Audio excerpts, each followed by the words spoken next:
Hi, listeners. Welcome to the She Speaks Life podcast, a weekly encouragement where we share our God stories.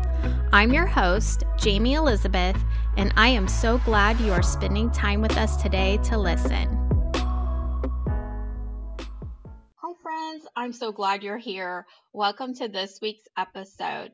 We have a special guest today, Dr. Saundra Dalton-Smith, who will be talking about the importance of rest in our lives. She is a board-certified internal medicine physician, a motivational speaker, and the author of numerous books, including the one we will be talking about called Sacred Rest. She has been featured in many media outlets, including Prevention, MSNBC, Women's Day, Psychology Today, Fox, and the well-known Dr. Oz show. Her book, Sacred Rest, gives groundbreaking insight on the 7 types of rest needed to optimize your productivity, increase your overall happiness, overcome burnout, and live your best life. Dr. Saundra Dalton-Smith, it's an honor to have you. Thank you for coming on here to share your story with us. Hi, Jayme. Thanks for having me. Yeah, so I am so interested in your story. What was your experience with burnout and how did that become a book for you? You talked about the 7 different steps of rest. So I would love to hear all about that. Yes, well, it started off really just in my day-to-day practice as a physician. I think a part of me has always wondered why so many people came in all the time complaining of being tired, and I couldn't find a medical reason for their fatigue. Sleep wasn't helping, nothing was helping. Hit home when I was the one with the same complaints and couldn't find a medical reason. And during that time is when I was really busy. I had 2 toddlers at home. My sons were 21 months apart. So I recall one day coming home from picking them up at daycare, an extremely long day of work. And I remember just putting them in front of the TV, with the cartoons playing and laying out on my foyer floor. And it was just in that moment, I felt so defeated. I'd spent most of my career and my life really working towards my career. And, at that time I had the career I wanted and the family that I prayed for. Everything looked so great on the outside, but it didn't feel good to live. I felt horrible. Physically, I hurt. My weight had ballooned to the highest it had ever been. My mental status was not in a good place. My emotions were not in a good place. And so laying on that floor, it was as if it was the first time I had stopped long enough to even let God kind of into the moment.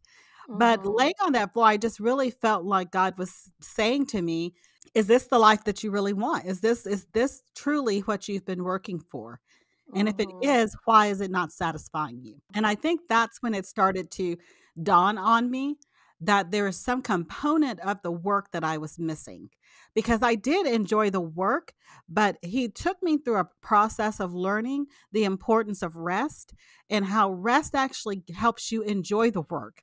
It helps you be able to do the work more efficiently. It helps you to be able to keep a smile on your face and stay in a place of joy and peace while you're working, and that they're not kind of this one or the other. You're either working or you're resting, that there is a lifestyle of rest that you can live that really keeps him in the middle of all the work. So what are the types of rest? I know there's a distinction between sleep and rest that you define, and there's then the different types of rest that you've discovered while you're going through this burnout process. Yes.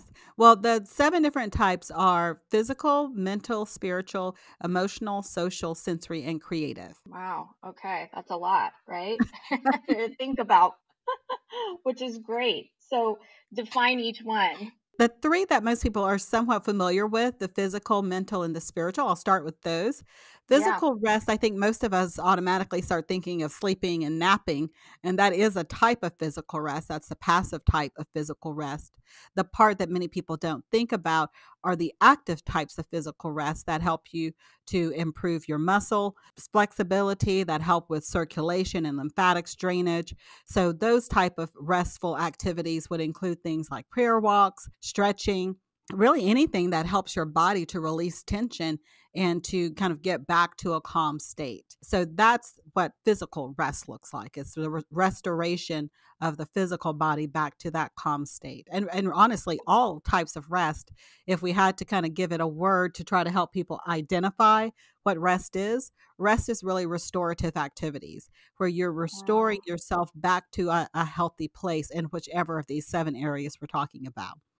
Okay, I can relate to the physical one because I enjoy working out, but I feel rejuvenated in that restoration that you're talking about. It's Yes. something that I need, and it's like a outlet, a release, but it's what you were just saying. It's a type of rest. Oh, that's the first time I've heard that. That's awesome. Well, I think that's why so many people really omit rest because they're not looking at it as what are the thing they're thinking rest is simply the cessation of activity. That Yeah. stopping is rest, and stopping does not necessarily restore any of these 7 areas. So Mhm. you have to be mindful of how do I pour back into the places of my life where I'm pouring out. So like mentally, mental rest would look like, well, let me start off with what mental rest looks like when you have a deficit, because I think many people have a mental rest deficit and don't really recognize it. But if you're Mhm. someone who tries to go to sleep at night and you can't get your brain to shut up, your mind's going through all of the conversations you had earlier in the day, you're thinking about your Mhm. to-do list for tomorrow, you're brainstorming, you have all this stuff running through your head when you're Yeah. trying to go to sleep. That's a sign that you have a mental rest problem, a deficit Yeah, in that that would area. be my husband for sure. I could shut Now, everything down because I'm too tired. But him, that's more of his thing. Yeah.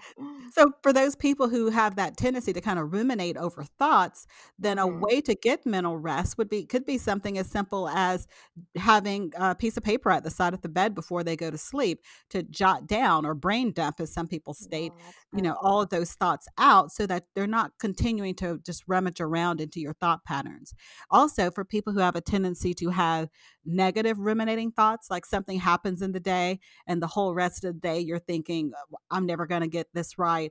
I'm Yeah. horrible at this idea. I'm a horrible mom, whatever the negative thought pattern that's Mhm. cycling. A way to break that would be consider picking, instead of picking an entire scripture to maybe to recite, maybe pick a characteristic of God, one word that you need to focus on that's related to your relationship with God that will take you back to a positive mindset. So maybe it's something like beloved or I'm accepted or redeemed. And so Mhm. you're not allowing your brain to have to continue on this kind of negative loop. You're giving it something positive to direct it towards. So good. And when you were experiencing that burnout, were these the things that you just started applying in your life and noticed, wow, I'm starting to feel better? Well, I'm a researcher by nature, so when I have a Yeah. personal issue that I'm dealing Yeah. with, yeah, so I have a tendency to go to the research, and so honestly, the very first thing I started researching was sleep because I thought I'm Mhm. tired. I must just need more sleep. Yes. And then when I was getting 8 hours of sleep or more a night and still waking up exhausted, Yeah. that's when it really hit me. Sleep is not the issue here. Some No. other part of me is tired, and I've got to figure out what else is tired. Yeah, yeah, we have all been there where we just think about how many hours of sleep we had and we're like, why are we still tired? Why am I still tired? And I think as we're talking, recording this, we're in the middle of this pandemic, and I get a lot of people saying how tired they are. And we're all got these different sleeping patterns. We're staying up later, maybe sleeping in later, getting 8 to 9 hours, but people are still exhausted. So there's something else other than just how many hours of sleep we're getting. Yes, and so that's the thing about really recognizing which of the 7 types of rest you have a deficit in. And that's where Hmm. the quiz concept came in. I had so many of my patients, even after knowing the 7 types and discussing it with them, a lot would say, "I need all 7." And yes, we all need all 7 Yeah. technically, but we're not usually deficient in all 7. There's usually 1, maybe 2 that you have a true deficit in if you're feeling tired. And those are the ones where if you focus your attention on getting rest in those areas and you start restoring the deficit in that area, that's when you start feeling better. That's when you Hmm. start noticing a change. Hmm. So in the spiritual rest, Is that prayer, reading God's word, what we think of spiritual rest to be? Well, it's really more focusing on the relationship aspect of our interaction with God. Yeah. And I have a lot of people who will tell me, well, I get plenty of spiritual rest. I do Bible study and, these things. Well, that's actually work. You're putting forth an effort. You're learning about God, but it's not the same as just spending time in his presence. Just focused time in his presence without agenda, without Mm, trying to learn anything. I tell people to consider it the same way you would with a dear friend. yeah. You don't necessarily have time with a dear friend where every time you're expecting them to answer something, to give you something, to teach you something. There are times that you're just spending time knowing each other just by being in each other's presence. And that's a quality of spiritual rest that I think many people don't get as much of anymore because we don't see it as being as important as maybe reading our Bible or doing a Mm-hmm. Bible study. It's just Mm-hmm. as important. Yeah, it really is. I have that own experience where sometimes I just have this burning desire just to not journal, not dive into maybe my Bible study homework right away, but just sit in his presence and just pray. Let him pour into me instead of having me do the usual thing, routine that I do every morning, right? Because it can get Mhm. kind of routine, and then you lose the aspect of having that intimacy because then it turns into do and you're checking off more of a list than really just enjoying God and his holy presence. Absolutely. And one thing I told you I'm a geek. So one of the things that I learned in research that really just floored me when I read these studies were studies about prayer and how when they looked at the brain of someone who was praying compared to the same activity that the brain has when someone's talking to a person that's right in front of them, that there are actually this very same patterns laid down in the brain when you're talking to God as when you are talking to a person. And so there's an Mm, imprint on the brain of that conversation. And so I think it's important to kind of to keep that in mind that this isn't just kind of mm, you're praying to an unseen God and it's kind of out there, you know, out there kind of stuff right. that, something is Uh-huh. chemically happening during those times where to you it's as if you had a conversation with someone who was right in front of you. So good and so true. I mean, the last thing that we actually feel like doing when we're overwhelmed, when we're stressed, it's we should automatically go into prayer, but for some reason we just hold off and then it's like, oh yeah, plan B, pray. And it needs to be our plan A because man, as soon as I go into prayer time, I feel so much better afterward. And there's reason why God told us. Jesus was like, pray, pray, pray, because we're giving it over to him. And so that we don't have to carry that heavy burden. And he instantly gives us peace. And it's something too that we pass on to the kids because they're not constantly thinking, oh, I gotta, pray about this test. And I notice as a mom, when I drop them off at school, I'll intentionally say, you got a test. Well, yeah. Did you pray? Not yet. Okay, let's pray about it. And you can see that burden, I mean, that's just lifted off of them. And then we can see, well, how did you do on that test? And so many times they're like, oh my gosh, I did great. I didn't think I'd do so good. It definitely is so important for that to be the first responder routine, making it into what we do is we automatically go into prayer when we're just feeling overwhelmed and stressed. So true. And an example that really stood out to me during my specifically spiritual rest, because, as a Christian, I felt like, I got that one down. I go to church, I read my Bible. I was like, Yeah. that's not one that I'm missing in. Something that I felt like God had prompted me to do in the researching of this book was to read through Genesis because that's where rest is first introduced. Well, I felt like He kept me in that Mhm. book for over a year, reading kind of the same Mhm. chapters over and over and over again. And I recall one day getting to a point where I was like, God, what am I not getting from this book that I don't feel released to kind of go and read anything else? And I went back to that Mhm. section where, on day 6, man's created, and we hear about he's, telling them to subdue the earth, to multiply, all of these things. And then I'm like, okay, so God, yes, then we go into day 7. And what hit me for the first time was, what is man doing during day 7 when God's resting? And I started really searching the scripture, and there's no talk of actually work being done really until chapter 2. So all of this is in chapter 1. There's no talk of work till chapter 2. And it finally just kind of like it kind of hit me. That's where we're missing it. All of us have gone through this pattern of thinking that when the work is done, then I'll rest. But the scriptural basis of how God showed it was the first day man was created. He was created midday on the sixth day after the animals. That entire time God was speaking into man, telling them who they Mhm. are, what they're to do, giving them their identity. And then before the work was Mhm. ever done, the next full day was a day in his presence.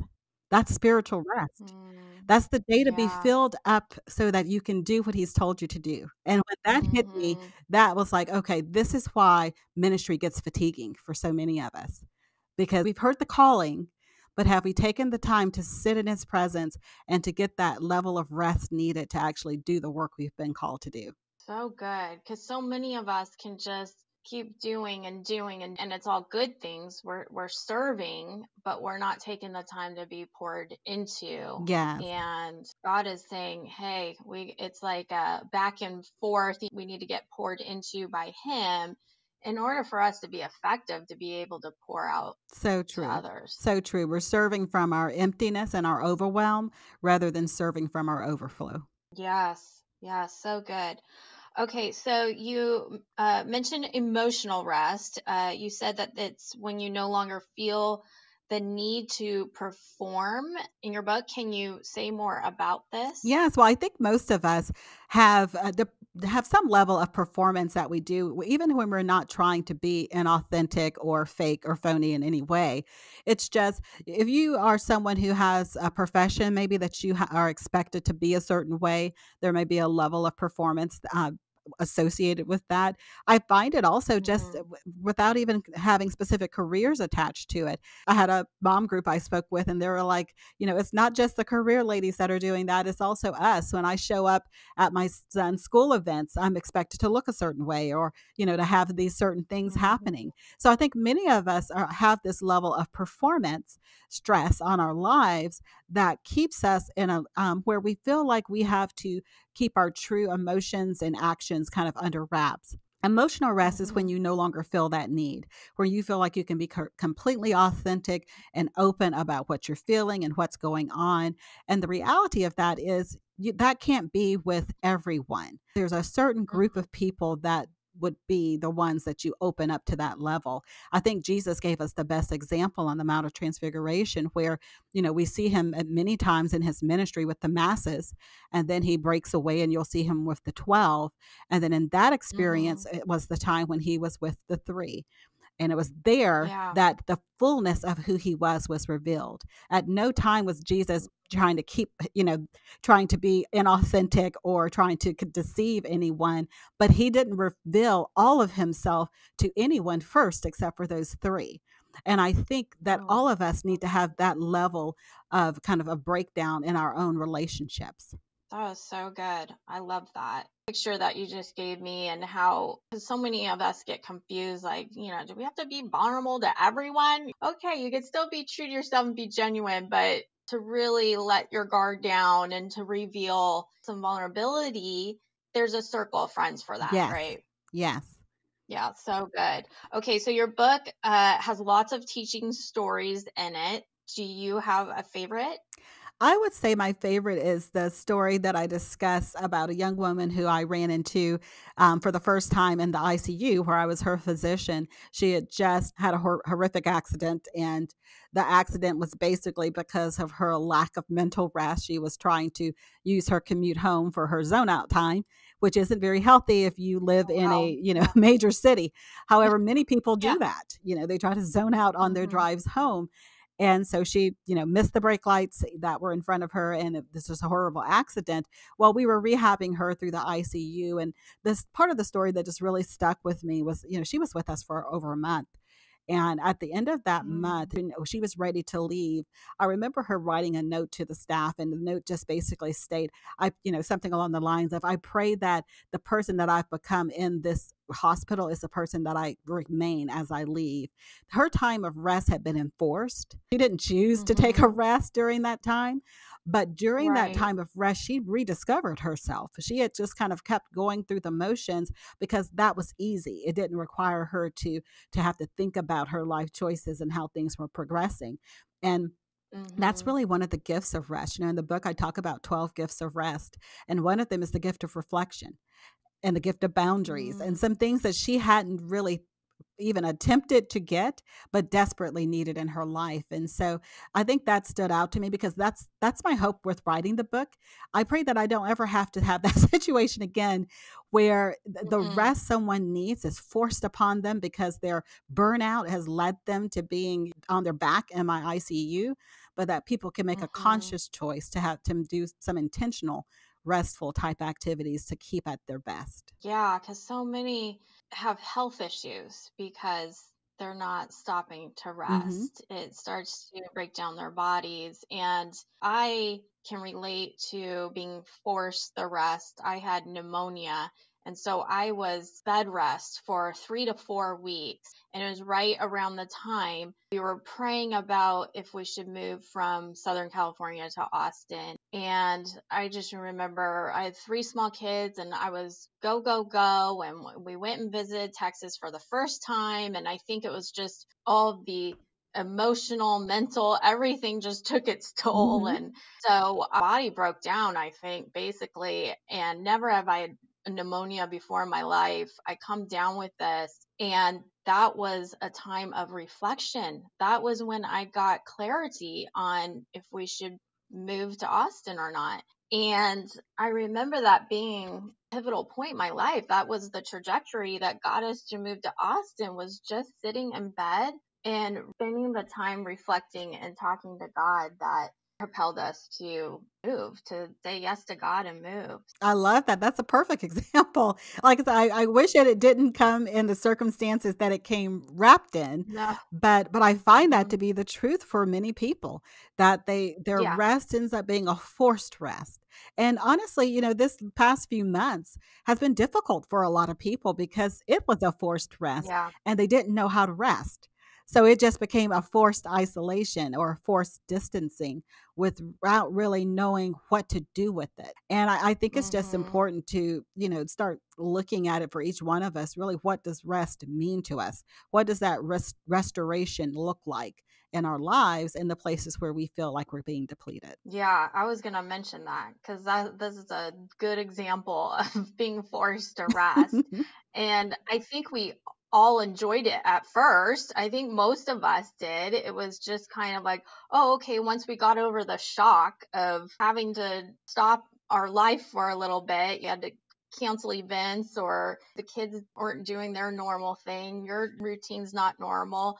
And kind of once we got over that phase of shock, then it was like, okay, we have no other way of doing this other than just resting at home. And life kind of seemed to be on pause for a moment. And so we got to come up with other things, family time. I mean, how many times I've asked women, I started these online Bible studies over Zoom. So I'd ask them, what is one thing you're grateful for during this time of shelter in place in the very beginning phases of this pandemic? And they're just like, I'm just so grateful to have more time with family, Hmm. to have more of that quality time, because our busy lives, people weren't going to work. They were maybe working from home, but then they were able to spend some more time with family because they weren't commuting to work. So it just seemed back to that same thing. I remember my old pastor, he would go and see people in the hospital on their last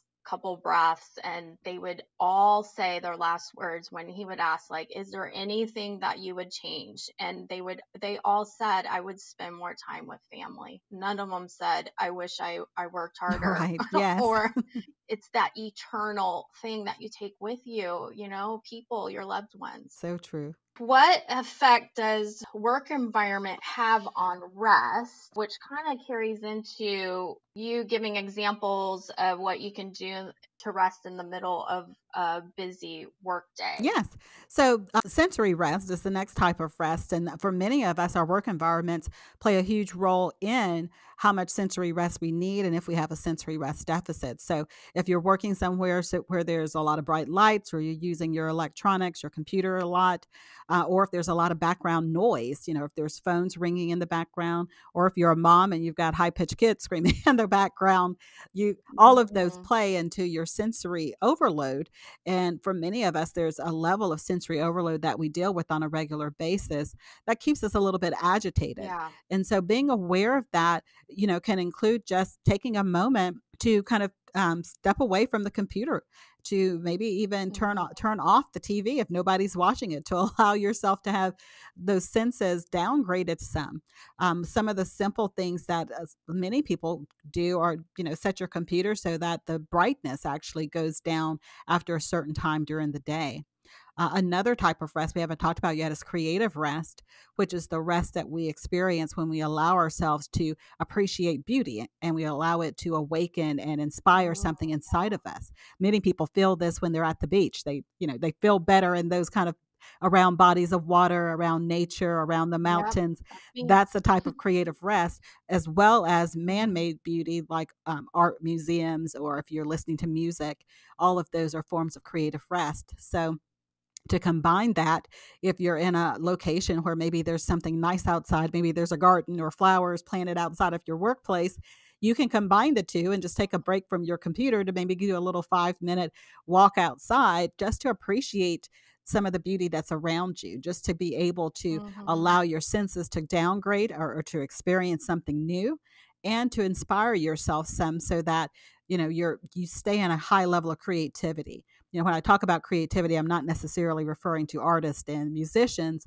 All of us who do anything that requires you to be innovative, that requires you to kind of be at the top of your game, to be able to brainstorm and to come up with new ideas, requires creativity. And so creative rest helps to restore that area. So good. You're opening my eyes to a whole new perspective on how I feel when I'm outside. I want to say I feel happy or I feel rejuvenated, but to say that it's considered rest makes total sense because when I get outside, it could be just the backyard. Lately, I've been going on these trail walks and just discovering these trails that I never really knew existed in my neighborhood, and I always got a peaceful feeling at the Hmm. beach, any kind of ocean, and I get that way with the lake. So probably anybody's a water, I'm good. But that is really, really a new concept for me to look at it as a form of rest. And I can also relate to even social media.